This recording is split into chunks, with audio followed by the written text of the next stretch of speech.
León comenzó a sentirse mejor allí sentado, en la sala de control donde Ada lo había dejado. Había encontrado un botiquín en una de las estanterías cubiertas de polvo, junto a una botella de agua, y le había vendado el hombro. Se había marchado hacía solo 10 minutos, pero la aspirina estaba empezando a surtir efecto y el agua había hecho maravillas.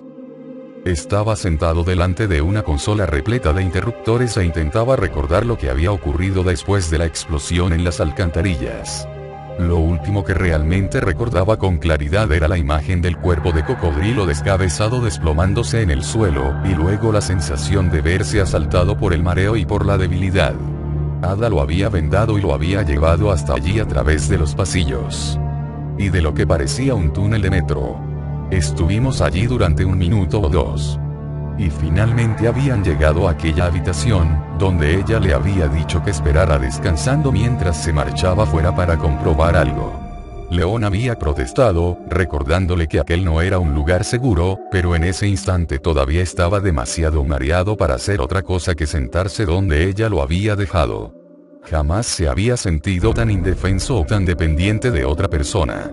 Sin embargo, ya se sentía mucho mejor después de beberse el 1,5 litros de agua de la botella. Al parecer, la pérdida de sangre provocaba deshidratación. Así que me dio el agua y luego se marchó para comprobar. ¿Qué? ¿Y cómo supo el modo de llegar hasta aquí? Apenas había tenido fuerzas para andar, y mucho menos para empezar a hacer preguntas, pero incluso en su agotado delirio, se había dado cuenta de la seguridad con que caminaba, de cómo había escogido el camino sin dudar y con una precisión infalible. ¿Cómo podía saberlo? Era una marchante de arte en Nueva York, así que, ¿cómo podía conocer absolutamente nada sobre el sistema de alcantarillado de Raccoon City? Además, ¿dónde está? ¿Por qué no ha regresado ya? Ella lo había ayudado, de hecho, probablemente le había salvado la vida, pero él no podía seguir creyendo que era lo que decía ser. Quería saber exactamente qué estaba haciendo allí, y quería saberlo ya. No solo porque ella le había estado ocultando algo, Claire estaba en algún lugar de aquellas alcantarillas, y si Ada conocía el camino de salida de la ciudad, León debía al menos intentar descubrirlo. León se puso en pie con lentitud, agarrándose al respaldo de la silla, e inspiró profundamente. Todavía estaba débil, pero ya no se sentía mareado, y su brazo tampoco le dolía tanto. Quizás se trataba de la aspirina. Desenfundó la Magnum y se dirigió hacia la puerta de la pequeña estancia polvorienta, prometiéndose a sí mismo que no aceptaría más mentiras ni más sonrisas conciliadoras. Abrió la puerta y salió a un almacén con un extremo al aire libre y que era lo bastante grande como para guardar un avión. Estaba vacío, y era un lugar decrépito y repleto de sombras, pero la fresca brisa nocturna que lo recorría lo convertía en un sitio casi agradable. En ese preciso momento, vio a Ada que entraba en una plataforma elevada, justo por fuera del hangar, y desaparecía detrás de lo que parecía el compartimiento de un tren. Era un ascensor de transporte industrial y, por el aspecto de los raíles que recorrían el almacén, era una sección de la fábrica abandonada que no había sido realmente abandonada por completo. Ada. León corrió hacia el ascensor mientras mantenía apretado su brazo herido contra su costado. Sintió un feroz enfado cuando oyó el zumbido de los motores del transporte, el eco de su fuerte sonido metálico, reverberar en el aire nocturno. Ada se marchaba, no iba a comprobar nada. Pero no se marchará hasta que me diga el motivo. León salió corriendo al espacio abierto bajo la luna, oyendo cómo la puerta del transporte se cerraba de golpe justo cuando pasaba al lado de una consola de control y subía hasta la plataforma metálica que temblaba. Casi tropezó y se cayó en los peldaños de colores brillantes, y el ascensor comenzó a descender antes de que hubiera recuperado el equilibrio. Unos paneles de metal corrugado de casi 1 metro de alto se alzaron alrededor del tren de transporte, rodeando la gran plataforma mientras se hundía con suavidad en la tierra. León agarró el tirador de la puerta mientras la oscuridad envolvía al transporte que retemblaba, y el cielo se convertía en una mancha estrellada más y más pequeña por encima de su cabeza. La fría y pálida luz de la luna fue reemplazada rápidamente por la luz naranja de las lámparas de mercurio del transporte. Entró dando tropezones, y vio la expresión de susto y asombro en la cara de Ada mientras se levantaba del banco que estaba atornillado a uno de los lados del ascensor, con la bereta medio alzada en su dirección. La bajó de nuevo, y él vio un destello de culpabilidad en sus ojos, que desapareció en el tiempo que él tardó en levantar la mano y cerrar la puerta. Ninguno de los dos pronunció una palabra durante unos momentos, y se quedaron mirándose el uno al otro mientras el ascensor continuaba con su suave descenso. León casi pudo ver el esfuerzo de Ada para inventarse una explicación. Decidió que estaba demasiado cansado para estar de humor para tragarse otra mentira. ¿A dónde vamos?, preguntó, y esta vez no intentó ocultar la cólera que sentía en su voz. Ada suspiró y se sentó de nuevo. León vio cómo se le hundían los hombros. Creo que es la salida de este lugar, respondió en voz baja. Levantó la vista y sus ojos castaños buscaron los suyos. Lo siento. No debería haber intentado marcharme sin ti, pero tenía miedo. León percibió un auténtico arrepentimiento en su voz, lo vio en sus ojos, y sintió que su ira cedía un poco. ¿Miedo de qué? De que no lo lograras. De que yo no lo lograra al intentar mantenernos a los dos a salvo.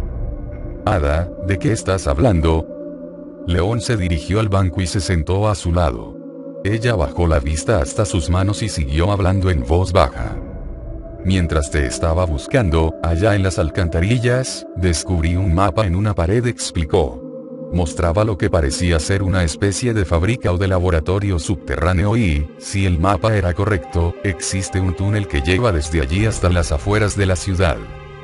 Ella lo miró a los ojos, y parecía realmente alterada.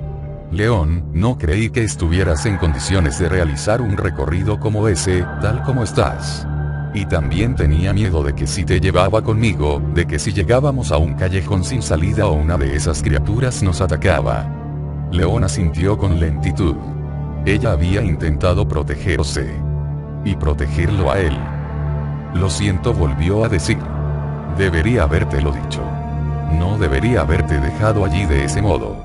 Después de todo lo que has hecho por mí, yo al menos debía haberte dicho la verdad. La pena y la culpa que sus ojos mostraban no podían simularse. León extendió su mano para tomarla de ella, dispuesto a decirle que lo entendía y que no debía culparse por ello. Entonces oyó un fuerte golpe en el exterior. Todo el transporte se estremeció, muy ligeramente, pero lo suficiente para que a los dos se les tensara el cuerpo.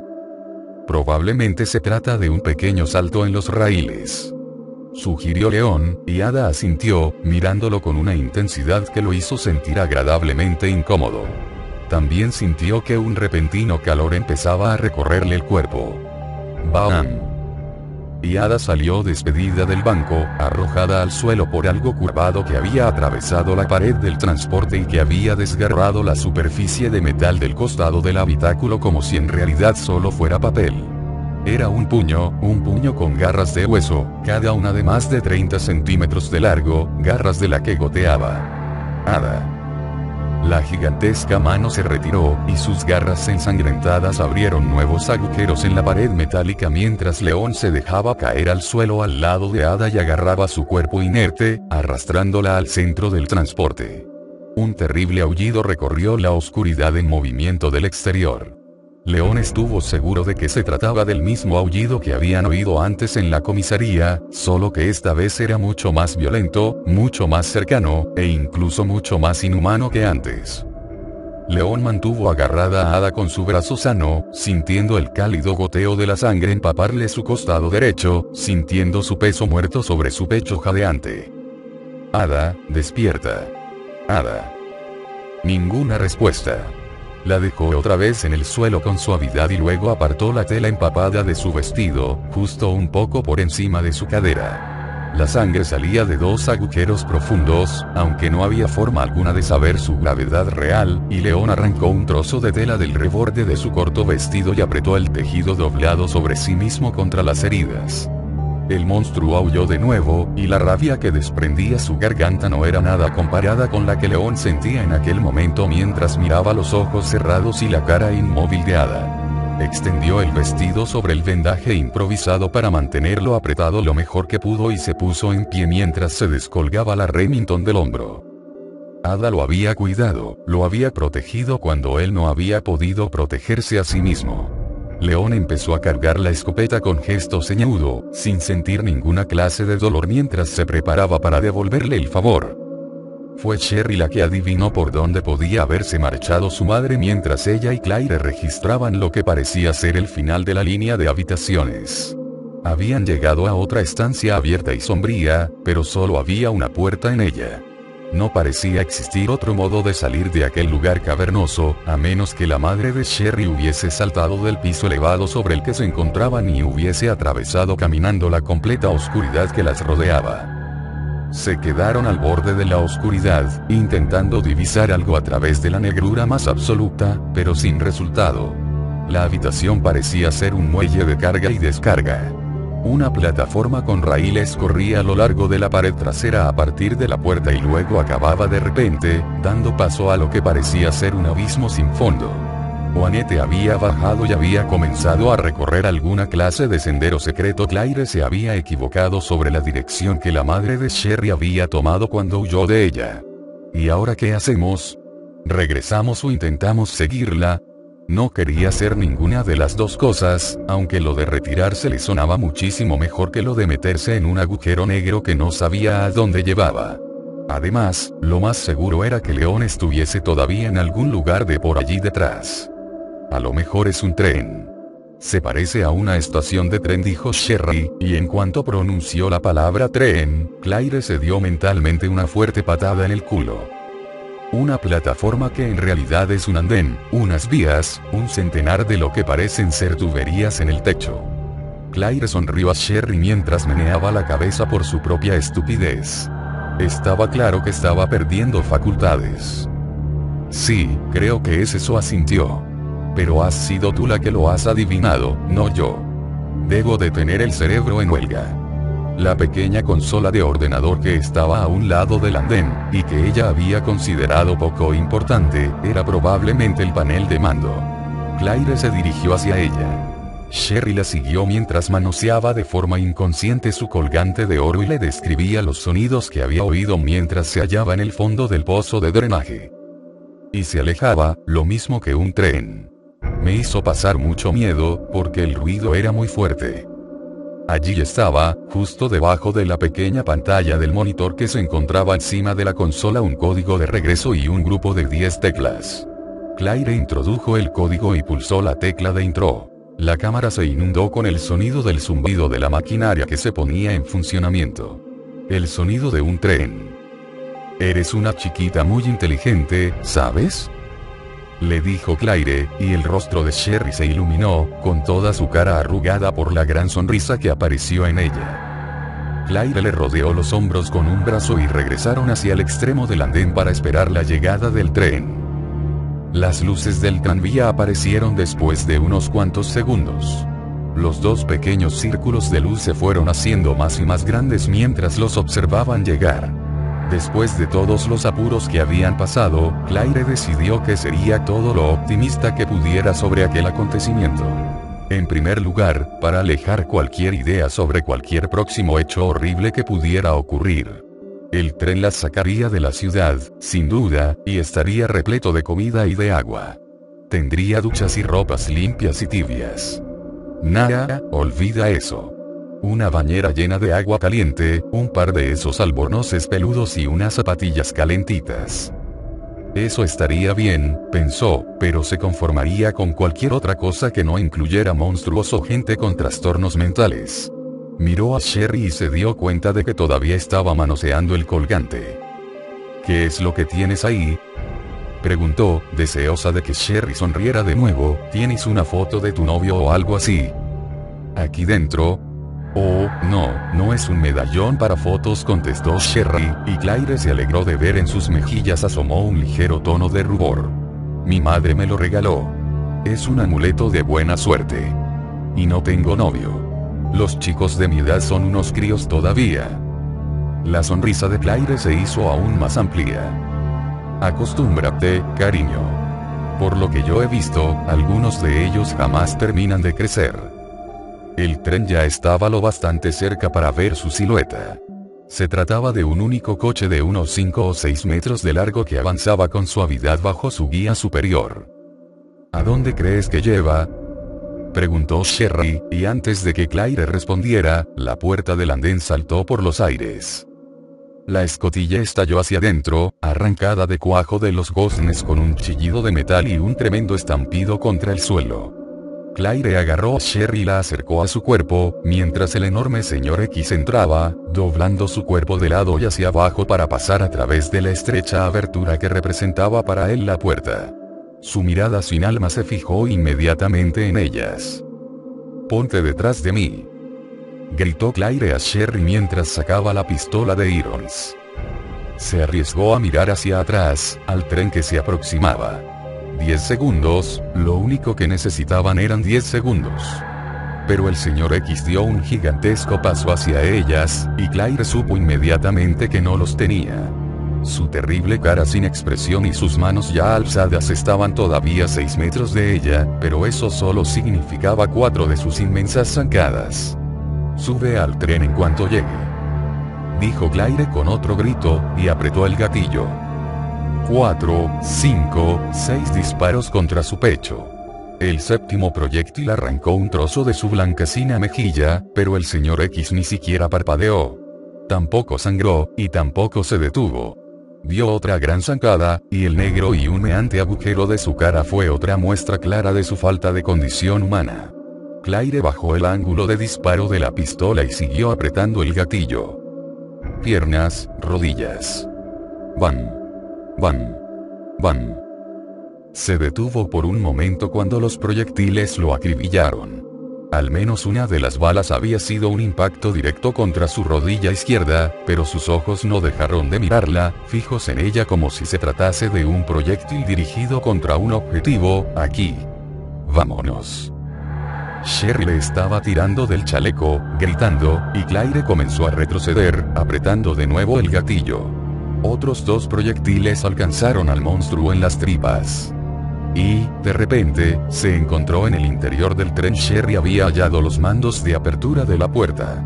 La cerró, con un sonido veloz y siseante, y el señor X quedó encuadrado en la pequeña ventana, sin avanzar más, pero sin llegar a caer.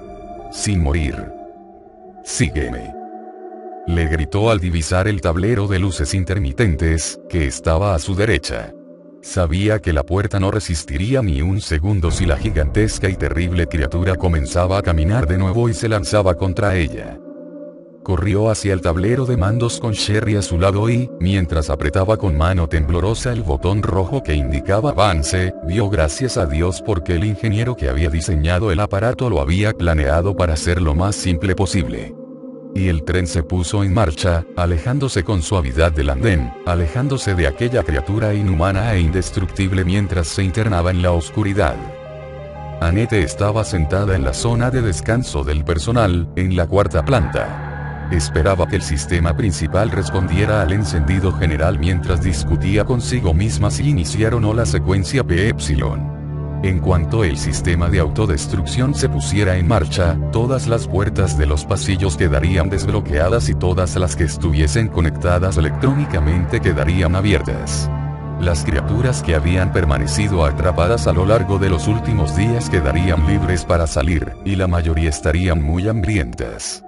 Hambrientas e infectadas, supurando virus en su estado más puro a través de su carne putrefacta. No quería tener ningún encuentro. Desagradable al marcharse, pero en cuanto las primeras líneas del código aparecieron en la pantalla, decidió no poner en marcha la secuencia. El gas PY era solo un experimento, algo en lo que habían trabajado un par de investigadores de microbiología para dejar tranquilo y satisfecho al personal de control de daños de Umbrella. Si lograba funcionar, dejaría fuera de combate a los R3 y a todos los humanos infectados por la oleada de virus transportados por el aire, la primera, lo que le garantizaría un trayecto más seguro hasta el túnel del transporte de escape. Sin embargo, los espías estaban cada vez más cerca, y Annette no quería facilitarles el trabajo. Había oído que alguien hacía regresar el ascensor después de que ella saliera trastabillando camino al laboratorio de síntesis. En realidad, aquello era genial, llegarían a tiempo para el gran final, y quería que tuvieran que luchar por sus vidas mientras ella se alejaba a toda velocidad hacia la seguridad, se alejaba de la inmensa explosión que arrasaría las instalaciones de miles de millones de dólares. Todo arderá, arderá y yo me veré libre de esta pesadilla. Final de la partida, y yo habré ganado. Umbrella perderá, de una vez por todas. Esos cabrones traicioneros y rastreros, asesinos. Se sintió bien, despierta, completamente consciente y sin apenas sentir dolor. Había decidido dirigirse hacia la terminal de ordenador más cercana en cuanto regresara, para poner en marcha el sistema de autodestrucción incluso antes de recoger la muestra, pero apenas había sido capaz de ver lo que tenía delante cuando salió a tropezones del ascensor. Había tenido miedo de olvidarse de algo o, aún peor, de caerse y no poder levantarse de nuevo. Un pequeño paseo hasta el armario de los medicamentos del laboratorio de síntesis había acabado con todo aquello y lo había arreglado. El terrible dolor ya no era más que un recuerdo lejano, y había desaparecido, lo mismo que los extraños procesos mentales que habían dificultado tanto su concentración. Cuando su pequeña combinación de fármacos perdiera su efectividad, pagaría los efectos, pero durante las siguientes 2 horas, al menos, estaba muy bien, mejor que como nueva. Epinefrina, endorfina, anfetamina. Vaya, vaya. Annette sabía que estaba drogada y que no debía sobreestimar sus capacidades, pero porque no iba a sentirse contenta, sonrió a la pequeña pantalla de ordenador que tenía delante y comenzó a teclear los códigos. Sus dedos volaron sobre el teclado, y sintió que los dientes se le iban a partir por la energía que le había proporcionado la adrenalina sintética que su acelerada corriente sanguínea transportaba por sus arterias. Había logrado regresar al laboratorio, William había regresado también, y la muestra, la única muestra viable de virus G de todo el laboratorio estaba metida en el bolsillo de su bata de investigadora. La había escondido en una de las cápsulas de fusión antes de marcharse en busca de William, y la había recogido de camino a la estancia de descanso del personal. 76E, 43L, 17A. Tiempo para ponerse a salvo. 20. Aviso vocal / corte de energía, 10. Autorización personal 0001 Birkin. Y eso era todo. Annette no pudo dejar de sonreír. No quiso dejar de hacerlo mientras acariciaba con suavidad la tecla de intro. La sensación de triunfo fue como una espiral tibia y líquida de alegría que recorrió su magullado cuerpo. Un simple apretón, y nada en la tierra podría detenerlo. 10 minutos después de pulsar la tecla, las cintas grabadas con los avisos comenzarían a ponerse en funcionamiento, y el ascensor de transporte quedaría inmovilizado, aislando las instalaciones del mundo exterior. Las cintas comenzarían la cuenta atrás 5 minutos para alcanzar en tren la distancia mínima de seguridad, y otros 5 minutos después ¡brum! 20 minutos antes de la explosión. Tiempo más que suficiente para llegar hasta el túnel y encender el tren, sin importar lo que ande suelto por ahí.